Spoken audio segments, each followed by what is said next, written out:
Every time I watched the last scene, I wasn't in it, but I was like watching it from the sidelines. I would like just start to cry in the rehearsal room.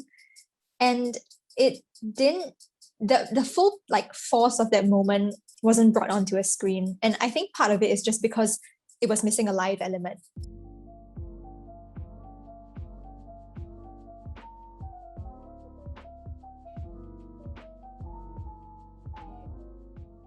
Wish you were me.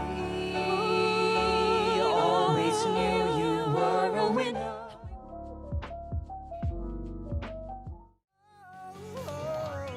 Let me take you on a crazy ride.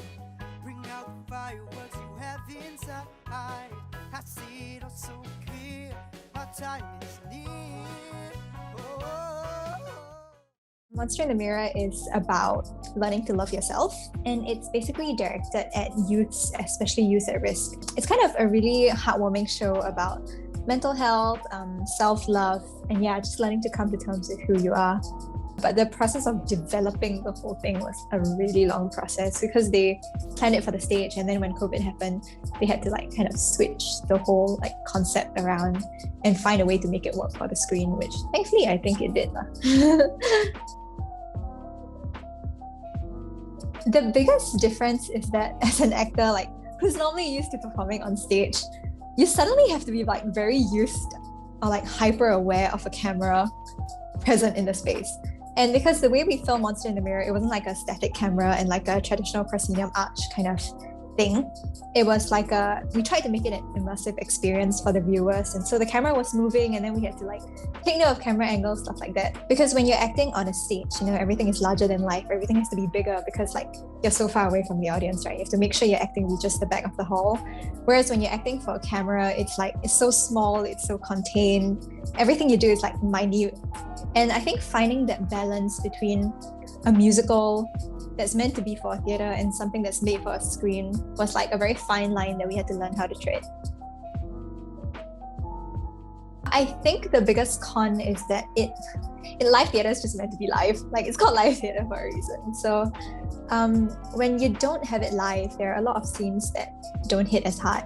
But that being said, the fact that we did it on a camera allowed us to do a lot that we wouldn't normally have been able to do. So when we were choreographing the piece and like blocking it, a lot of the movement was really fast, very quick paced, and the shots were just designed in a way to make it seem very immersive.